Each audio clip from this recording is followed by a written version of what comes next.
آیت کے حوالے سے سوال پوچھا گیا ہے کہ اپنی خواہشات کو الہ بنا لینے سے کیا مراد ہے۔ آیت مبارکہ میں اس شخص کے متعلق فرمایا گیا کہ جو شریعت کے احکامات کو، اللہ تبارک و تعالیٰ کے دیے ہوئے احکامات کو پس پش ڈال کر محض اپنی خواہشات کی پیروی میں لگ جاتا ہے۔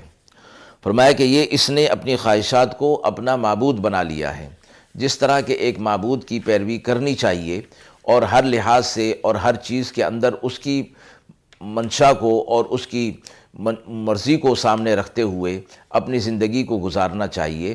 یہ شخص ایسا ہے کہ اس نے اپنی خواہشات کو اپنے سامنے رکھ لیا ہے اور اس کی خواہشات جو چاہتی ہیں یہ اس کے مطابق عمل کر لیتا ہے۔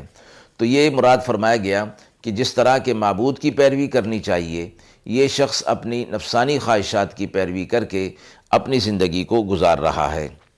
حضرت ابن عباس رضی اللہ تعالی عنہ فرماتے ہیں کہ خلاف شرع خواہشات نفسانی بھی ایک طرح سے بت ہیں کہ ان کی پیروی کی جاتی ہے اور ہر لحاظ سے ان خواہشات کو پورا کیا جاتا ہے۔ پھر استدلال کے اندر یہ آیت تلاوت فرمائی، وآخر دعوانا ان الحمد للہ رب العالمین۔